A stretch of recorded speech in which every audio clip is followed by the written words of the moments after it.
Hi there, I'm Jim. And I'm Bill. Let's talk teaching.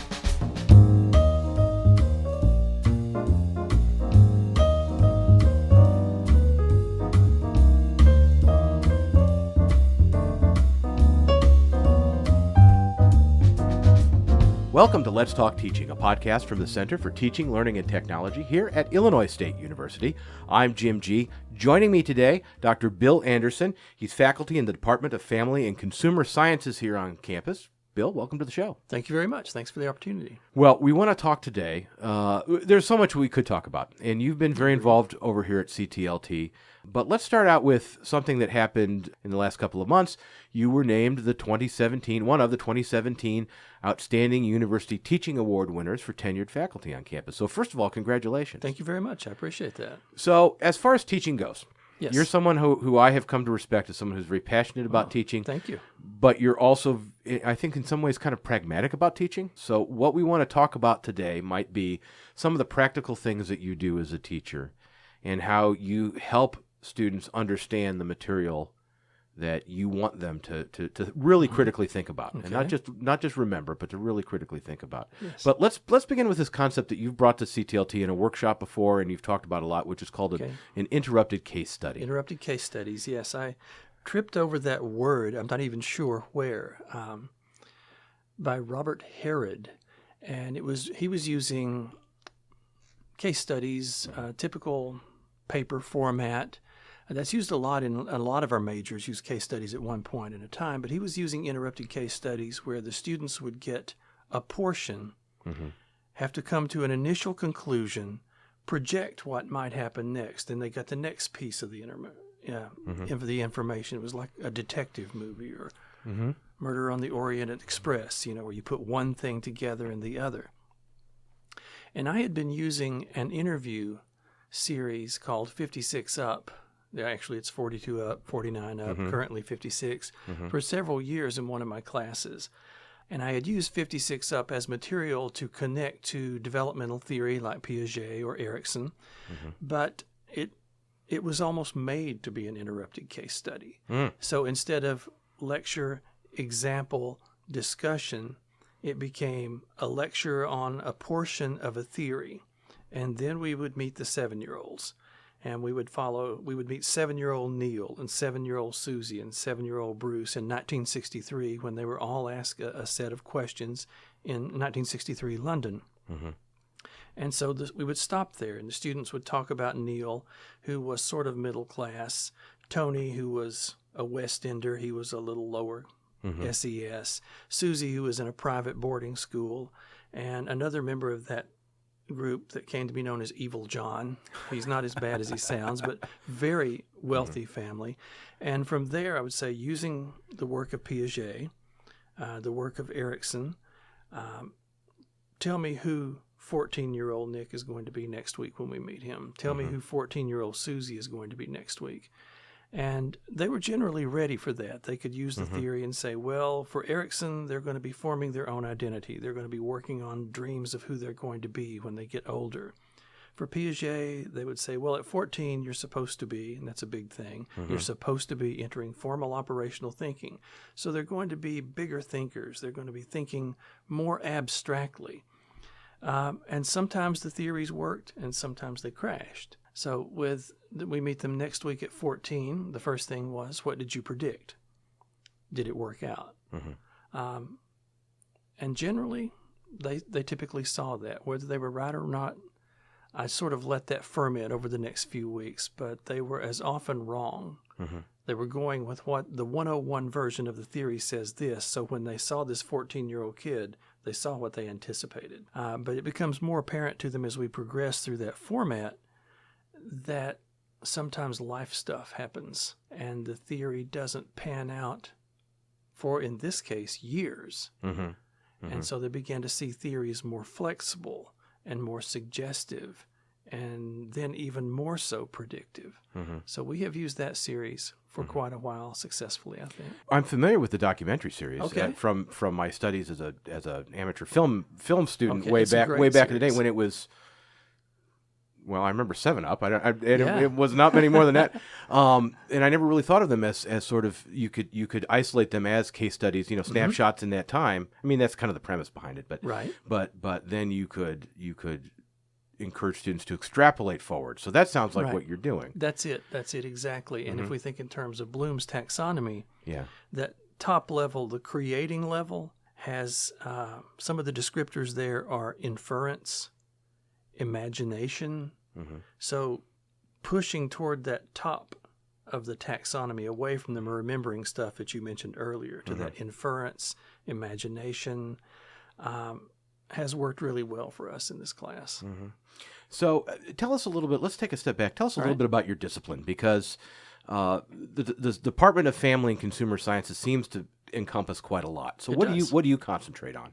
I'm in human development and family sciences. Okay. That's one of the several. We have interior design, we have food, nutrition, and dietetics, apparel merchandising, and teacher education, FCS teacher education. So basically, we are bundled together in the life stuff: family relationships, clothing, food, housing. So that's, and I like being in that big picture. By degree, I'm an educational psychologist. I don't have a degree in FCS, but it's a good place to apply this stuff. When I had read up a little bit on interrupted case studies, I was always a lot of the literature that I read talked about how it was founded in law schools. Right. Harvard Law School is often It'll always talked come about. up. Yeah. It always comes up. The idea that you would give students just enough of a case to get them started, but you wouldn't tell them how it ended, or you would expect them to go out and find other evidence. So, is this something that you tend to do in the course of one class period, or is the lesson extended over a long time? How would you structure that? Using the 56 up, it's 8 weeks in one of my grad classes. Okay. I'm constantly looking for a way to use it in other classes. For instance, I can use the snippets when they're 7 and 14 and 21 in my adolescence class. I haven't done that yet, but it's on the back burner. Right. So I could use that part in the adolescence class, just that age. If I taught the aging class, time might allow me to use 7 and 56, and I'm hoping there's a 62, because we're all really antsy to see if Neil is still around at 62. So there's things that can be done there. I have a new for me, 21 Up South Africa. Okay. When these kids were 7, Nelson Mandela was in prison. When they were 14, he was about to be released, and when they were 21, he was president. And so they've lived in 3 different worlds. I use that with a different set of theories this semester for the very first time. But yeah, it could be chopped up, it could be used, and you're right that a lot of the roots for case studies in this format go back to law school. Nursing has used a number like this, but to my knowledge, there's only been 1 or 2 using videos as the case studies. So this is something of a new format. Yeah. Typically what I remember, and actually there are videos out there, because I remember there was a great series that was on, it might have been on PBS, in journalism and communication, talking about ethical case studies.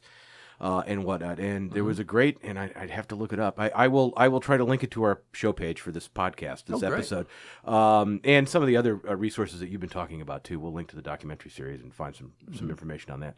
But they were ethical case studies, and you would present it, and then so it sounds like that the key to teaching with this is to not only provide the description of the incident or the description of the documentary itself, but you have to give the students some sort of a framework with which to analyze and synthesize the information out of this. And with us, that's developmental theory again, Piaget, Erikson.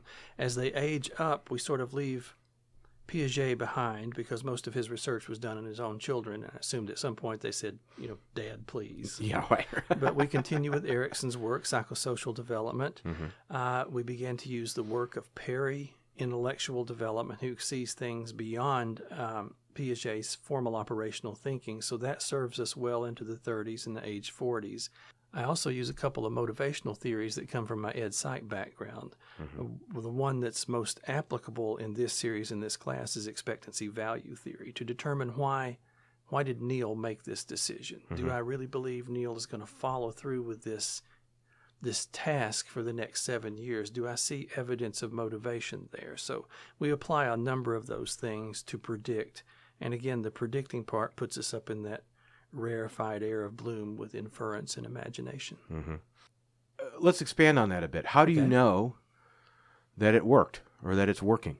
Okay. What do you see from students? What do I see from students? They have to give me a 2-page write-up every week. They finished 7 up. They describe their 7. They predict 14. Now, at 14, I get one that they haven't met 14-year-old yet, so they go over their predictions. They anticipate using theoretical terms and theoretical structures, and then respond as to whether they were right or wrong. But how do I know it works? About 4 years ago, when I started doing this, I had just a pre-test, post-test for the theoretical forms that I've mentioned several times already, the theoretical structures that we measure by. And since then, we've done a pattern match coding with 3 years worth of students where we look at their first and last essays, coding line by line to show cognitive growth. And it generally shows a move from the application, the simple application of the theory, up until the evaluation of the theory, where they're actually taking pieces apart. So we got the pre-test, post-test, and the coding. And we also use an IDEA to assess our own teaching in CAST, in the College of Applied Science and Technology. And a couple of those points on there are relevant to this, one of them being found ways for students to answer their own questions. So I'm looking for a couple of things on the IDEA and triangulating those 3 things. But for 4 years, it's indicated the move from application at the beginning more to evaluation and creating ideas at the end, as well as the pre-test, post-test, showing about a 2-letter grade swing.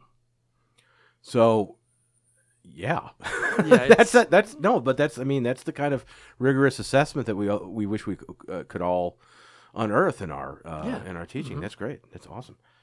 Talking about all of that detailed assessment that you do to see if it works or not, there also has to be some sort of. I mean, there's a reason why you enjoy teaching. I am presuming at this point, I'm making an assumption that you enjoy this. It's a good assumption. Yeah. What is it about? Because I know you've done a lot of work mentoring graduate assistants or graduate students, I should say.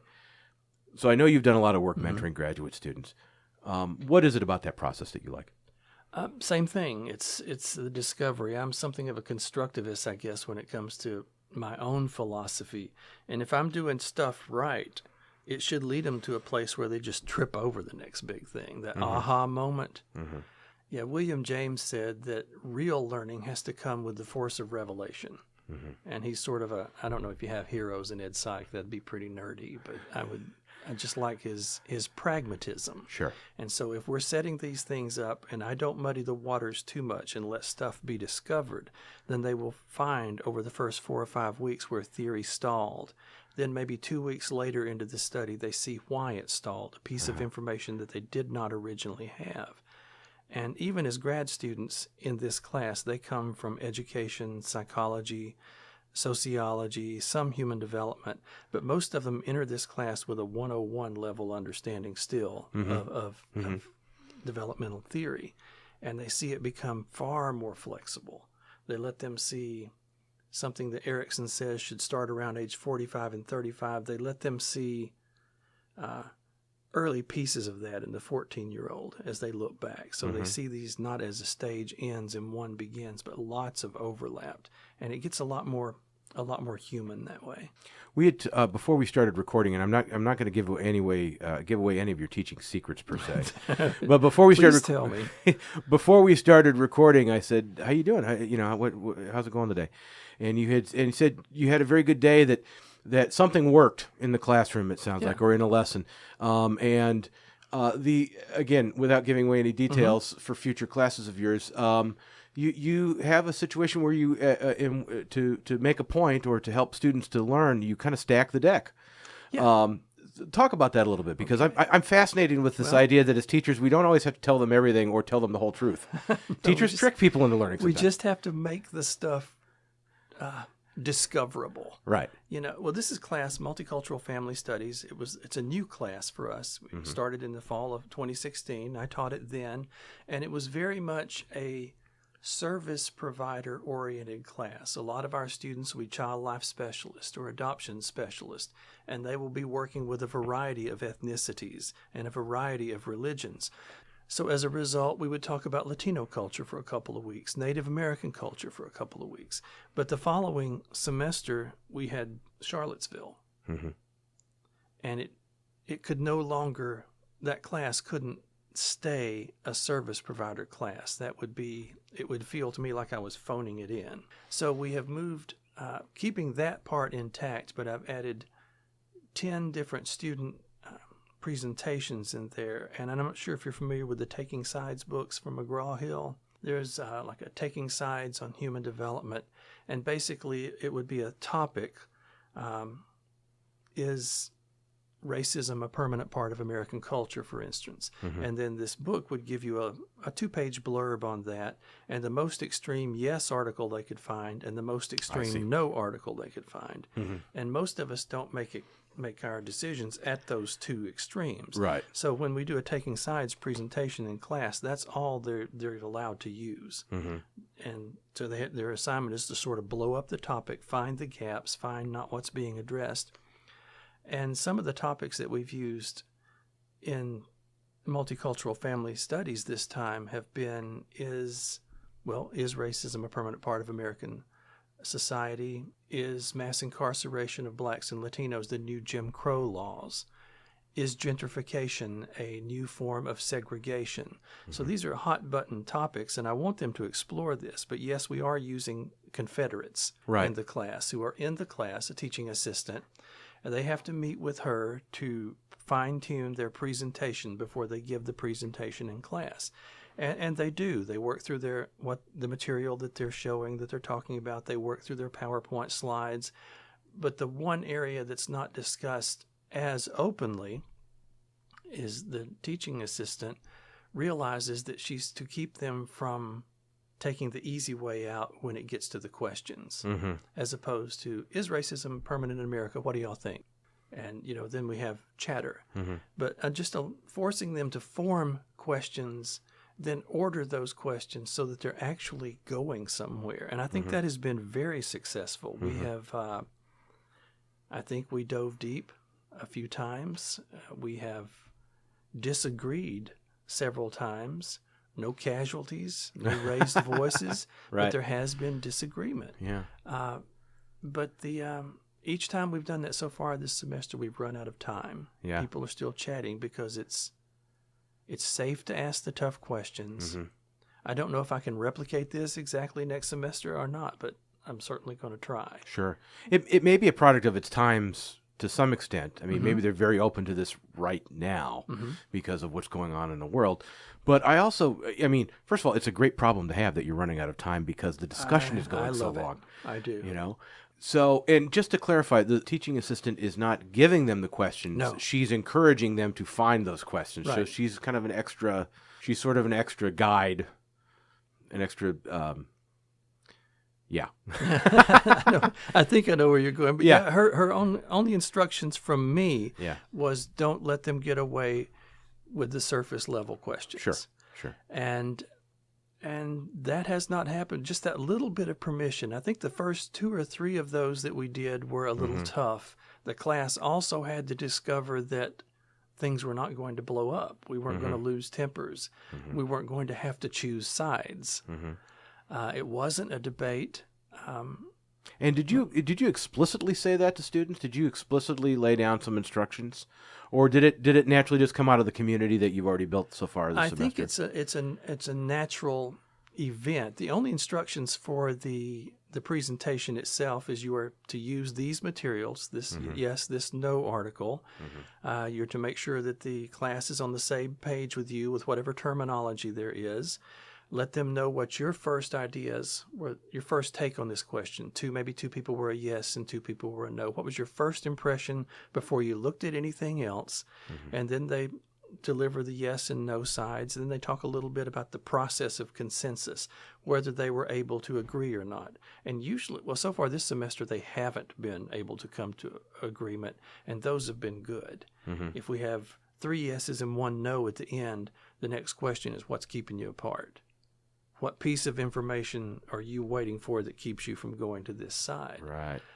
And then from there, it just goes into the questions, and then they're required to tie it up. And the way I require them to tie it up is in 5 years or 10 years this question will look like. So again, I'm back to the interrupted case study thing of jumping toward the future a little bit and inferring based on what I know now, I think this is going to happen. But the conversations have been really good. That's great. And one final question about that: how do you evaluate students on that? What sort of evaluations do you do? How do they get graded on it? Right. We have a rubric, and there's several items on there. One is their introduction to the question, and the top grade for that is, the topic is, are Native American mascots in sports racist? And if you just leave it there, you're not doing very well. Give some examples. Give your first reactions to that as a group. Then we're graded on the yes or no side. Did they find specific things between those two articles that they could put head to head in conversation? Or was there one area that they thought was really important that was addressed in one article and omitted in the other? Okay.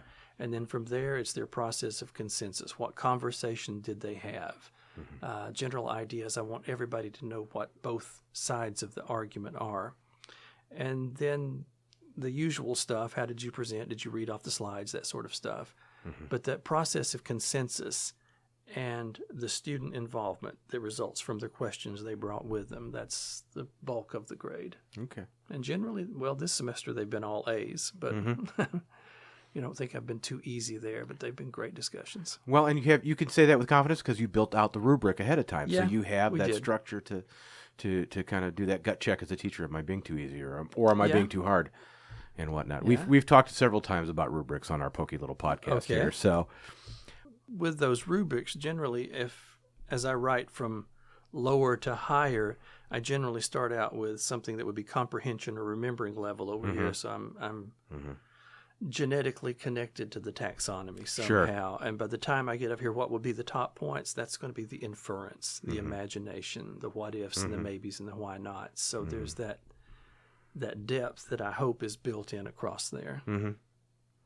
Another topic quickly to explore would be talking about teaching philosophies. And as part of the teaching portfolio process, which was part of the Outstanding University Teaching Award process, you had to do a teaching portfolio. Within that is a statement of teaching philosophy. Tell me about what led you to create your what's in your teaching philosophy and what led you to create it, shape it that way. I think I started with someone else's philosophy way back when I was applying for jobs right out of grad school or something, but it was like a brief introduction, learning is, teaching is, and then a sort of wrap up. And I've kept those things in there, although it's probably in version 11 by this point. Sure. But who am I as a teacher is where I started, and I'm a product of my own teachers, for good or bad. I hope that I'm as good a teacher as my 11th grade English teacher, Miss Bernice Martin, just a fine teacher. I hope that I'm not like a conducting professor that I had later as a music major who sort of on that day would just grade sort of on the fly. So that general idea, but for me then, what is learning? And again, I mentioned a little earlier that I'm more on the constructivist side of that. I got to add something that touches this piece and adds something new from that. I think the core of a good philosophy, as I would see it, is describing what you really actually honest to goodness do in the classroom, as opposed to a philosophy that has all the right buzzwords, constructive learning, critical thinking, critical reflection, any other buzzwords that you want to drop in. Student engagement. Yeah. All of that's those. a good one. Yeah, That's a good one, yeah. I may use that one. Yeah, there you go. But yeah, if it's going to be of any good, if you're going to be able to gauge yourself by it, and if it's going to tell your DFSC or your faculty status committee on the college, if it's going to tell them what you really do, it's got to be what you really do in the classroom. And I think mine shows that I am a little more of a constructivist, that I am not very, I don't have a positive view of corporate education.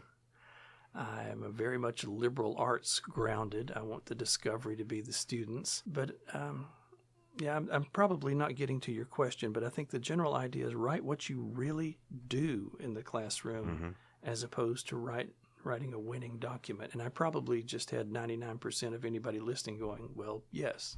Well, I mean, it sounds simple on the surface to Yeah. some extent, but there is a sort of bravery in writing for yourself as an audience as much as for a committee or for someone else. I mean, obviously you have to keep the ultimate audience in mind, but you do that later, don't you? First, I you think have so. don't you have to first kind of build, like you said, be honest to what you're doing in the classroom. What about what you wish to do in the classroom? In other words, is there an aspirational aspect to a teaching philosophy, or is it just descriptive of where you're at? Mine is mostly where I am at, but the aspirational part of that, the aspirational part would be, how am I going to improve? How am I going to get better between now and the next couple of years? And that's CTLT to a large degree, the books that you read, Sodal work, the idea of the 56 Up as an interrupted case study was a really cool idea, and I inherently knew that it worked, but not until I had done the pre-test, post-test, and the other things did it wither its way into the philosophy, this idea of interrupted case studies as student discovery. And now that has a place in there now because it's been tested. Right. But yeah, the aspirational part is, what will I be doing? Will I be able to take some classes? How many hours can I get at CTLT? Yeah. What books am I reading? Those usually find their way in there also. And what am I learning from my students? I guess there's aspirations for teaching and student learning. Right. But I've been happy in my own little realm of trying to improve myself a little more than those, I guess. Well, and instead of maybe aspirational per se, it sounds to me like it is an excellent tool for reflection, for reflecting on your teaching. How often do you visit your teaching philosophy? Once a year. Do you usually. really? Yeah. Do you really? Okay. It's a part of our package that our Departmental Faculty Status Committee look at every year. It doesn't necessarily change every year. I think it would be atypical to change every year, but mine does, not because I'm special or anything, but I just discovered something along the way last year, that says this better. I recently read The Slow Professor, and finally, wow, now I've got a term for what I want to be. There you go. I've got a term for this. So that aspiration has been self-improvement for me largely. When we're talking about teaching philosophies, Yes. You're writing for your committee, so your committee is going to see this, or or colleagues are going to see this. But where are you at as far as a statement of your teaching philosophy in, say, a syllabus or on a website that your students are using or something like that? Is it important to be explicit about that, or do you prefer that they discover that through the course of working with you for a semester? I haven't thought about that very much. I had connected my philosophy on a website to a couple of grad syllabi that they use, so they'd know a little bit more about me. I don't know if that provided anything for them or not. I don't really know who accessed that. But that's intriguing since you say that. What would that class look like if I were a little better known? If they did understand where I was going with that? I don't know. And this is a question I've asked myself. How much of me do I need to explain up front as I'm trying to get a group of, and I'm teaching mainly undergraduate students in communication, as I try to get this group to discuss, and we discuss some somewhat uncomfortable things because we're talking about performance and we're talking about exposing ourselves, and we're also talking about the very superficial nature of some of the media industries and horrible phrases like generalized American English and all of that stuff. So maybe there is no answer there, but it might be something to think about. So I do tell them at the beginning of the semester that I try to teach so that they can discover things along the way. And I do tell them that if your idea is you need to complete these things, get a degree, fine. If that works for you, knock yourself out. But I would prefer that you would engage and discover and challenge me. Can you offer to rewrite a question? So I say these things on day one, and a few people take me up on it. I haven't thought about that. I'll have to think about that a little more fully. Maybe I need to be a little more revealed. I don't want to say the mystery, but there may be value in, just as there's value in students discovering things about the discipline, there may be, I don't know, there may be... Yeah. Well, we'll have to... That goes back to expectancy value theory. Right, yeah, exactly. Would they value this a little more if they understood a little bit where I was coming from? Would that up the motivation? I don't know, but now I've got another idea to work on. So. Well, there you go. There you go. Well, you've given us a lot of ideas to work on today. So, Bill, thank you so much. My pleasure. And that's all the time we have for this week's episode of Let's Talk Teaching. You can find out more about our podcast and about some of the topics we talked about today. We'll link them on our website, ctlt.illinoisstate.edu. Go to the podcast link in the upper right of the page. For Dr. Bill Anderson, for all my colleagues here at the Center for Teaching, Learning, and Technology, until we talk again, happy teaching.